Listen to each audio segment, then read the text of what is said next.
You have been hypnotized your entire life by your parents, by your teachers, by your friends, by society around you. And in this week's episode of Euphoric the podcast, I'm going to show not only how you can dehypnotize yourself, but also how you can hypnotize yourself for the life you actually want. Welcome to another episode of Euphoric the podcast, you guys. I'm so excited to be here. Did you know that we're filming live now? So if you are a listener and have been listening on Apple or Spotify, go check out my YouTube channel. We are putting up the podcast episodes live. We did a little production, suite in my office. We're going to be having live guest interviews too, which I'm really excited for. And also, I'm doing like a YouTube thing now too. We just had a really fun episode on Albert Einstein's drinking habits. So you're going to want to go and listen to that.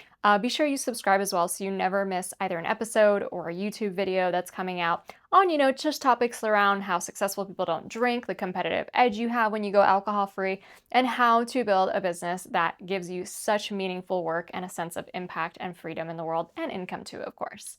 All right, but let's get to it. This topic of hypnosis. So we've been teaching hypnosis in our 5X certification for a while now, and it's so interesting to see how many people, like what they think even hypnosis is, and just this crazy kind of mythology that surrounds it and all of the kind of woo-woo about it, right? So let's actually get into it, how you can dehypnotize yourself and then also hypnotize yourself for the life you really want. Okay, before we even get into hypnosis though, we need to start with really understanding how the subconscious mind works in principle. So you want to understand that we have a subconscious mind and a conscious mind. And this isn't some woo-woo thing that some new age person made up. It has been studied relentlessly in neuroscience. And the easiest way to demark which one is which is that your conscious mind is the things you're literally conscious of. It's the things you're actively thinking about or focusing on, while your subconscious mind is handling every single thing else. It's handling your emotions, your feelings, your beliefs, your personality, your values. Like it's so much of what makes up your experience on this planet. In fact, they've been able to find that around 95% of your experience on this planet is coming from the subconscious instead of from the conscious mind. Which, when you're trying to change your life or you're trying to help anyone else change their life, it's just so important to recognize this because consciously, everybody wants to be healthier. Consciously, everybody wants to be wealthier. Consciously, everybody wants to be fitter and have more meaning in their life. But what's actually holding people back? If the conscious mind was enough, then you would be able to just make changes by setting a goal and going after the goal and then reaching your goal, right? Like, what is actually holding people back though, right? I mean, think of something as simple as like losing weight. We all know that to lose weight, you need to eat less and work out more. And yet it's not so simple in practice, is it, right? Of course not, because there's so much more happening, so much more programming in the subconscious mind, whether it's coming from, our meanings and associations that we formed, whether it's coming from our sense of belonging, whether it's coming from our sense of sabotage as well and what we believe we deserve. There's just so much unpacked there. And I think for me, ever since I went alcohol free, transforming my own life and really going into the roots of my subconscious and healing different blocks and healing different stories and old programming has been the most fascinating thing I've ever done. In fact, I'm obsessed with this work, and so I'll be sharing a few examples of just how I've been doing this in my life as well. Okay, so what we need to understand though is that your conscious mind is not able to see everything basically. Your conscious mind is really, really limited.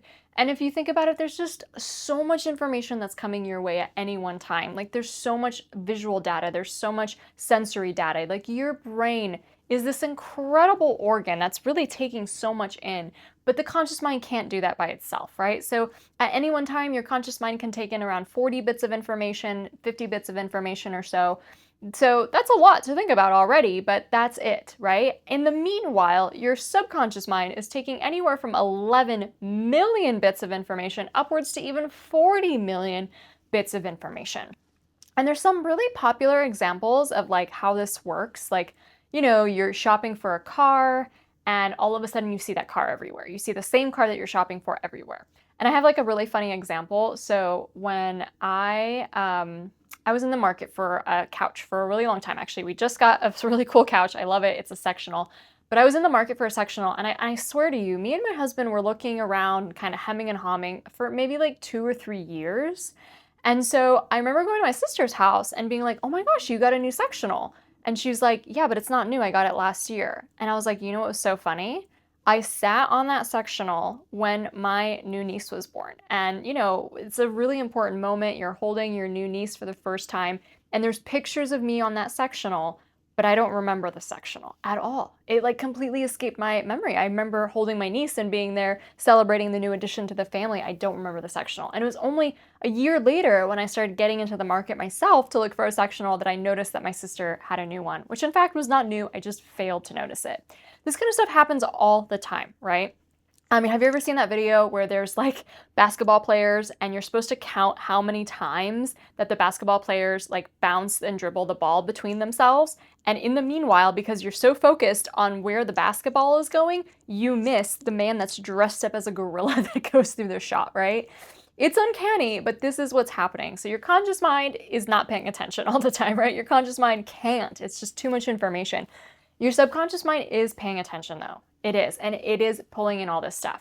And what's really scary is that between the ages of 0 to about 7 or 8, that's all that's in charge is your subconscious mind. That's all that's pulling in information. So you are getting programmed all the time as a child. And now, how does this have to do with hypnosis? So hypnosis really goes to the one brain state that is going to program your mind the best, and it's called the theta brain state. And in that state, you are super susceptible. Your conscious mind is literally turned off. So your conscious mind, the one that has biases and judgment and is always looking through things that filters, it's been turned off for a moment, and now your subconscious mind is receptive. Now the thing is, between the age of 0 and 7 and upwards of 8, you're always living in that brain state. So everything you observed in that time frame is literally what programs the bedrock of not only your personality, your worldview, your belief system, your thoughts, like what you think you're capable of. And it's just crazy because like what 7-year-old is so precocious enough and has enough wisdom to know what we're going to be capable of when we're 35 or 40 years old, you know what I mean? But if you don't overturn that programming, that is what's going to be the bedrock for the rest of your life. The rest of your life. Why should a 7-year-old get to decide what you get to have and do for the rest of your life, right? It's not right. Which is why subconscious reprogramming is so important. And it is the bedrock of what we teach in the 5X certification program. You don't want to just work with clients and help them set a goal. You want to be able to reprogram their subconscious so that the blocks that are inevitably going to come up when they don't feel like achieving the goal, even though they say that they want it, actually get resolved and actually gets like a complete dissolve in the mind. And let us look at how this goes into alcohol. Now, being hypnotized or being in that theta brain state is not the only time that your subconscious is being programmed. Anytime you're living in a high emotional state and anytime something is repeated often enough, you're going to have your subconscious programmed as well. And there's a few other methods as well. But let's just look at alcohol, for example. Like most of us drink after the age of that like emotional imprinting, right? Hopefully, maybe some of us like tried a little bit of beer or wine or something when we're that young, but hopefully most of the time we start drinking, we're teenagers, maybe even young adults. And so you don't think that you were programmed to want to drink since you were a child because it didn't happen until you were later in life. Well, first of all, there is so much subconscious programming that does happen every time you're exposed to alcohol. Every single time you get a little relaxed from alcohol, like you're telling your body, this is good, this is what I need to feel belonging, this is what I need to feel like I'm part of the crowd or that I'm confident and stuff like that. And it keeps getting that emotional intensity repeated over and over and over and over again. But actually, let's go back and peel back the layers of what did happen before the age of 8. Now, everyone's going to have a different childhood. You saw different things than I saw, but in my childhood, I saw dinner parties a lot. My parents, like my mom was the kind of person who only drank a little bit when there was people over. My dad was the kind of person who definitely drank socially and definitely would unwind with beer and maybe have some brandy like a few days a week or something. So, both of them like kind of social drinkers. My mom on the very light side, my dad a little like more so, but it was definitely present and around. And what really memorializes their drinking for me was the dinner party. So my parents are Polish. They came to the United States in 1984, and to really form a sense of community, and they don't like really eating out at restaurants either, they would meet other Polish family and other immigrants, and they would have dinner parties and family and friends and all that kind of stuff. So ever since I was a young girl, there would be adults coming to our house, and it would always be this big show, and my parents would cook a lot, and there was always alcohol involved. And I was seeing that and watching that from a very young age. Now, this wasn't a rager. This wasn't like adults like getting completely smashed, but it was to me, and when I saw it as a kid, it was like the ultimate pathway to adulthood, the ultimate pathway to elegance and to sophistication and to glamour. It's so embedded in my mind as that child. And I didn't even realize like how much that was like a force that really drove my relationship with alcohol until I did this deep unpacking of this subconscious layer. Now, there's going to be so many other instances that like train your brain to be programmed to want to drink. So it's not just the things that you necessarily saw when you're younger. Like it's so much emotional intensity when the very first time or the second or third time you drink and you feel like superwoman, you feel super, super confident. Like that is going to be so embedded in your subconscious mind, even if it happened when you're 21 and stuff like that. But that's why we talk about like alcohol programming, is that it's not reality. It's not like the there all be all thing in the world. It is an example of how when you get hyper focused on something and embed it into your subconscious over and over and over again, that's how you believe the world works. And the world doesn't have to work that way, right? I mean, imagine if we were like an alien species and we just didn't have alcohol and we lived like a very similar planet, but alcohol just was never invented, right? Like you can see how a civilization and a whole culture can completely live without it, yet we happen to venerate it and have it as such an ingrained part of our lives here on Earth. It doesn't have to be that way, right? And it just gets really, really twisty when you start really unpacking a lot of the ways that reality is not what you think it is. So, because our mind is not able to capture all the information, maybe our subconscious is at that one time of what it's viewing, right? Not the whole world at any one time because we're not omnipresent. Like we're only seeing a snapshot at any one time. But our conscious mind is distorting things, it's filtering things, it's matching things like, does this match to the thing I already previously believe, right? And that's why, I wasn't seeing the sectional at my sister's house, even though she already had it when I went over to see my niece. But it's uncanny how often this happens because, when you look at the world, I'm looking out the window, for example, and I see a lot of trees and I see houses and the trees are green and the sky is blue. And it's like, that's what we think Earth looks like, right? But is it? Like one of the most subjective experiences that we don't realize is color. So, for example, you've heard of dogs being colorblind, right? Where we see green, they see beige. Where we see blue, they see gray. And so, who's right? And so, you're thinking to yourself, well, of course, the human is right. Like, the dog is limited in that way. They don't have a big enough visual capacity. But did you know that pigeons see more colors than humans? So, who's right then, right? Is it the pigeon or the human? And in that case, probably the pigeon is right. They have more sensory perceptual abilities to see. And so whatever we're seeing isn't even what the world really looks like. And they even say that color's so subjective that your version of pink might be different than my version of pink.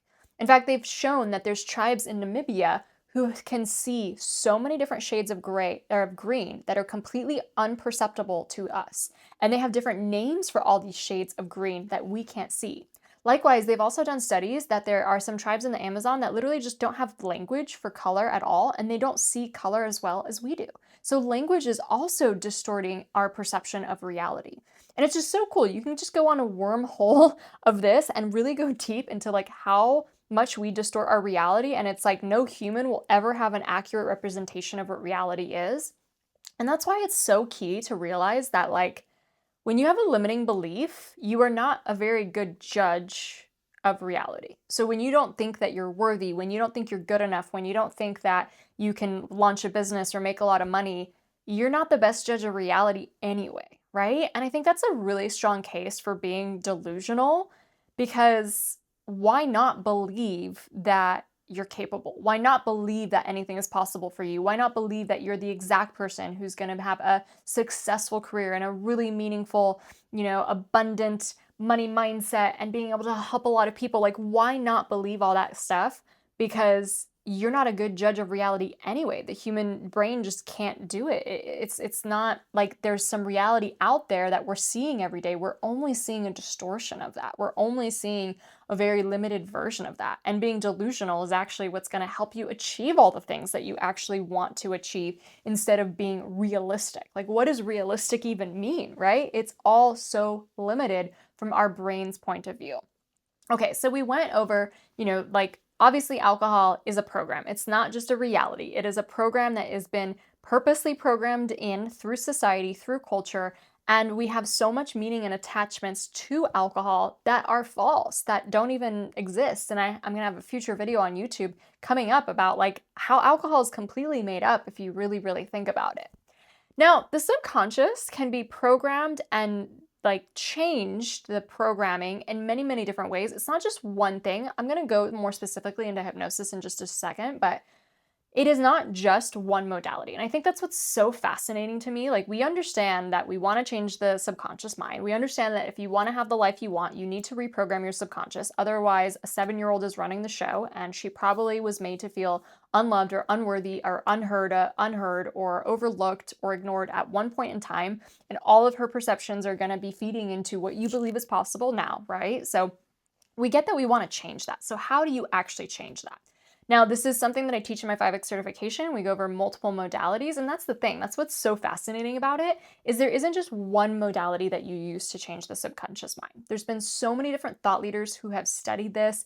Probably started with William James as a psychologist back in like the 1800s, and Freud picked up the work, and Carl Jung is so huge into this work, and Hollis does this work as well. And then we have like IFS and family, in internal family systems. We have, NLP and John Grinder and things like that. Like, there's just so many different ways and modalities and somatic work and so many different things to actually reprogram the subconscious, because it is the living experience of all the things that are kind of sub-perceptual and how the body organizes all that information. So there's so many different angles to go about it, right?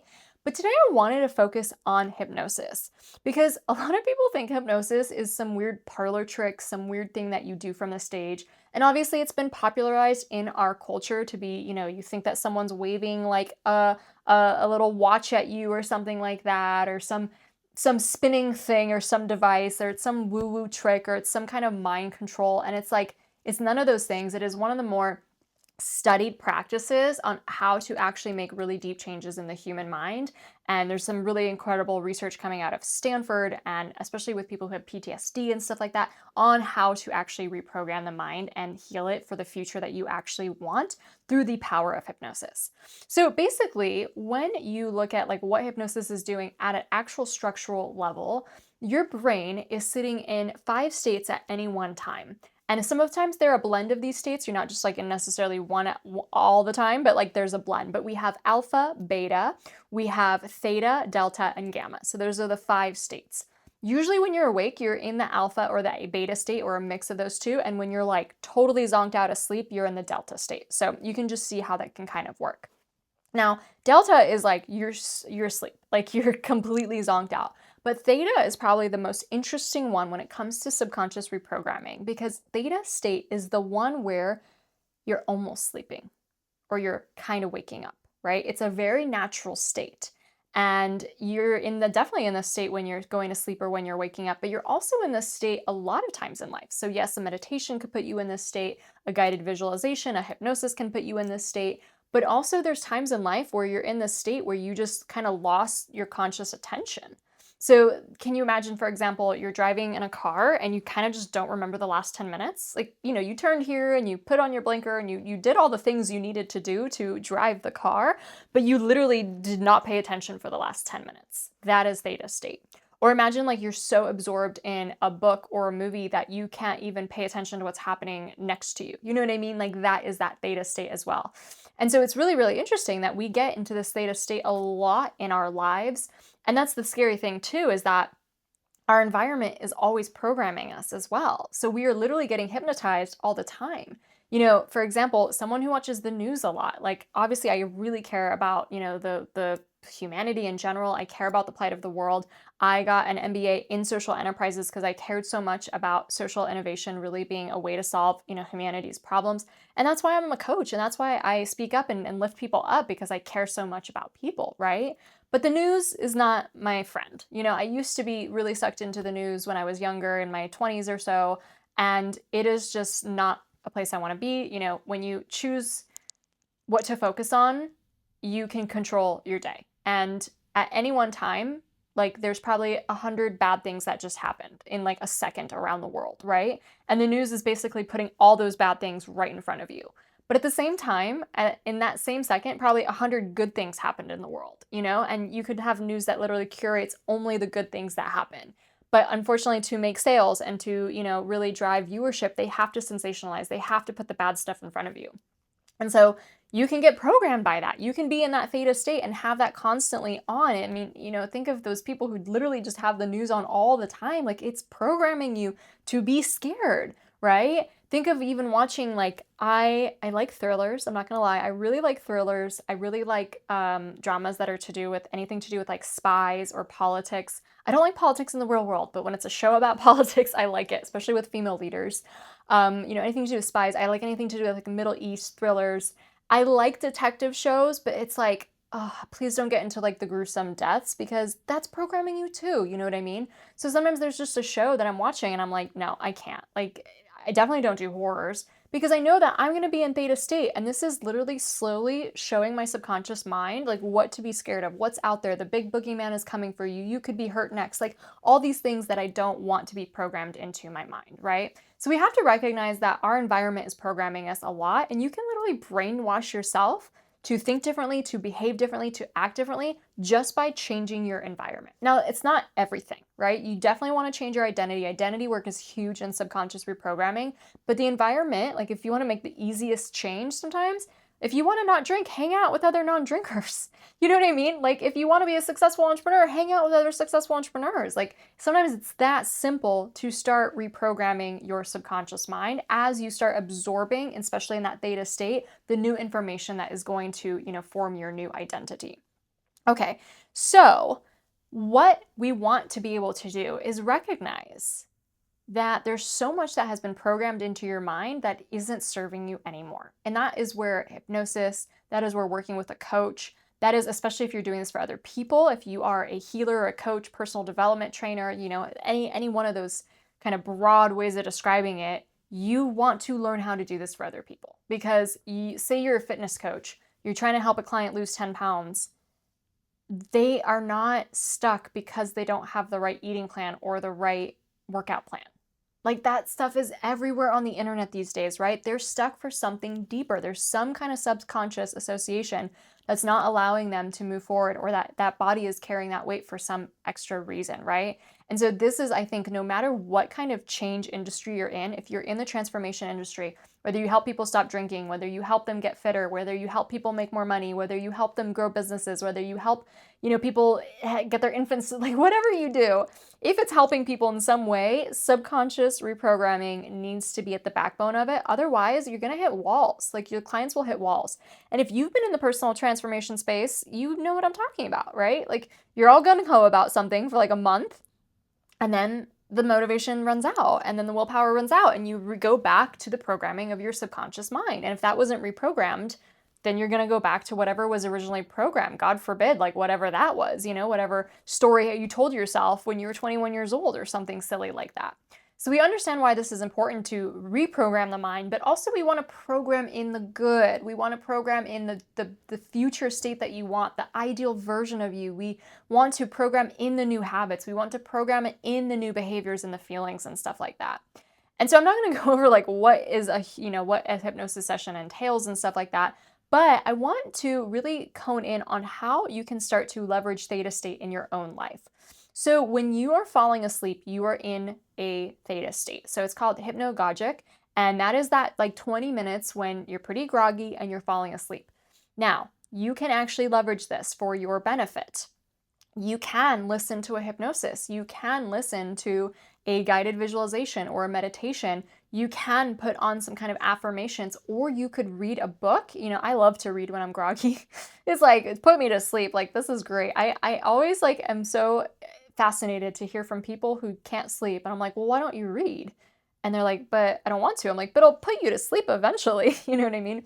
Anyway, so I love reading a book that's going to be really, really empowering. And it's not necessarily about reading a lot, right? Even just one page in that state can really imprint into your subconscious mind, because that theta state is on, the conscious mind is off, and your mind is so much more receptive. I also really do recommend like working with a hypnosis practitioner. You can find one of our 5X certified coaches who would love to do that with you.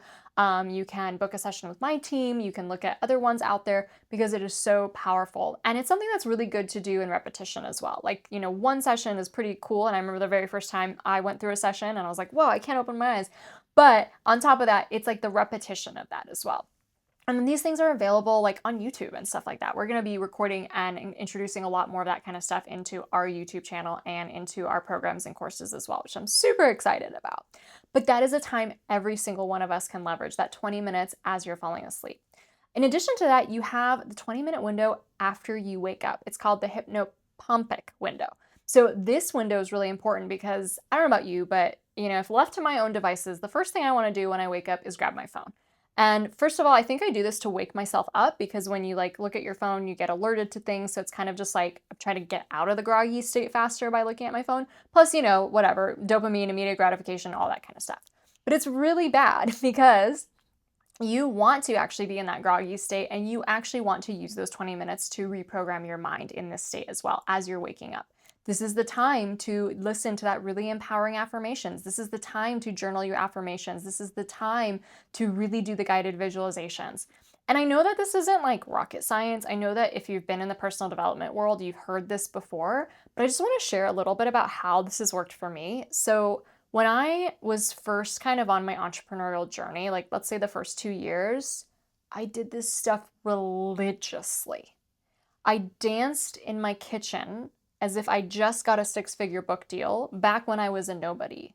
And I'm saying it didn't happen, right? I was pretending that it was happening. I was pretending to celebrate. I was like feeling the feelings of it already being mine in that moment, right? And obviously, this isn't just the theta state I'm talking about. This is the emotional intensity that I'm talking about that is going to reprogram your subconscious mind as well.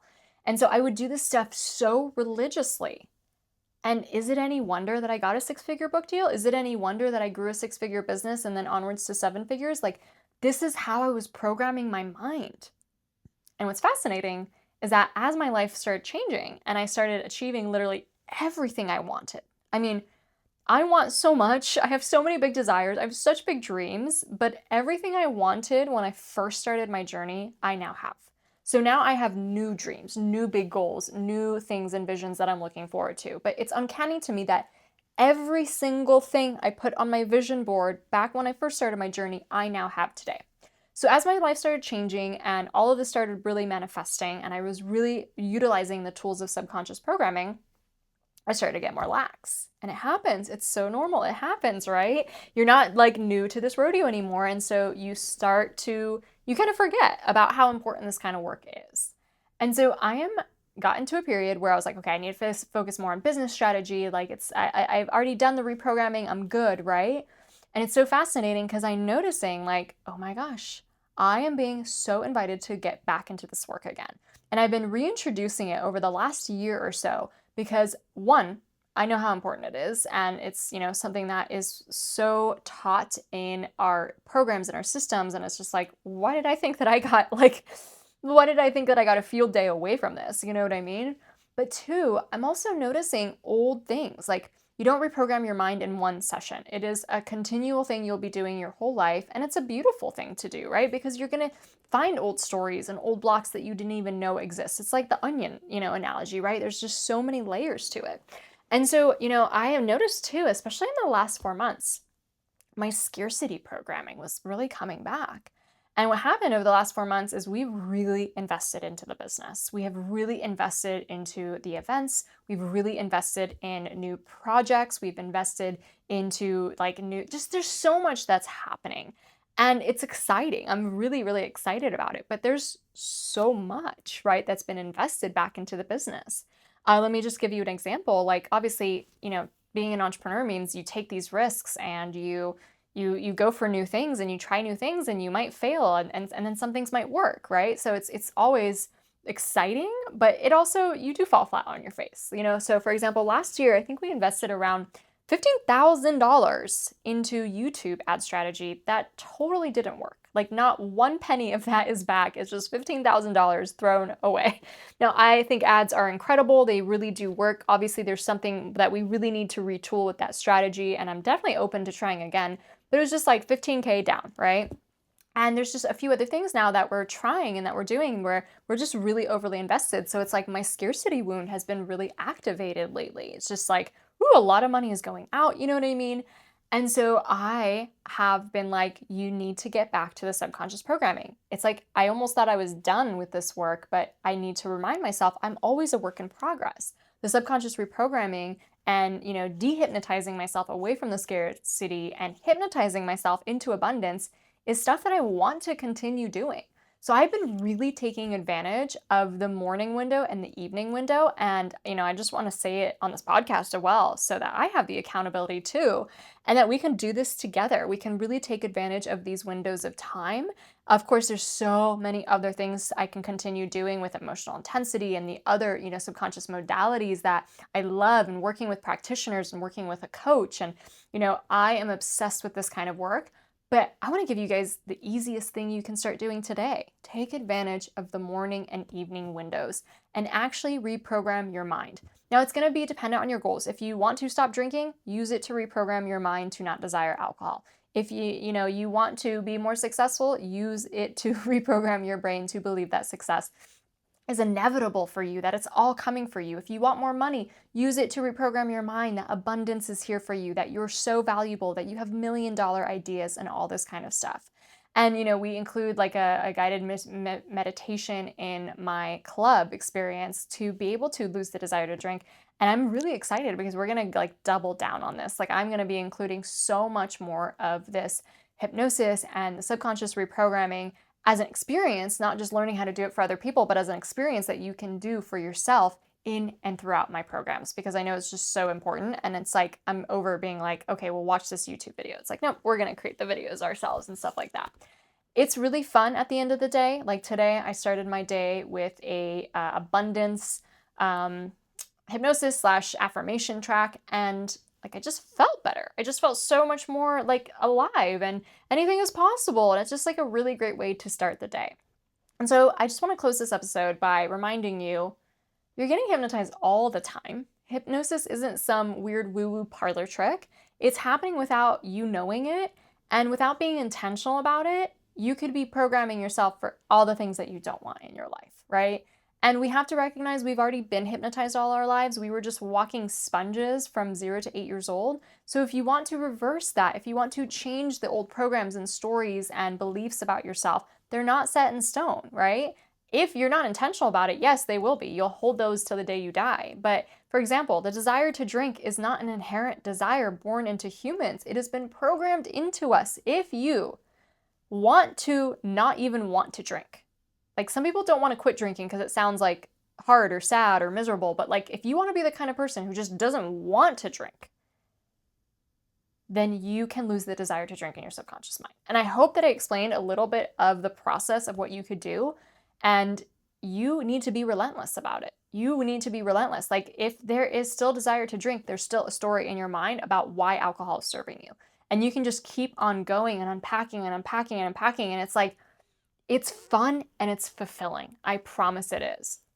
And you can do it for so many areas of your life. So we're doing this work together. I hope you'll join me. And if you want to learn how to do this process, not just the hypnosis process, and though that is amazing, but more of the modalities that I, really quickly referenced, the NLP, the identity work, really helping someone lose the desire to drink. We pull from so many different modalities and traditions.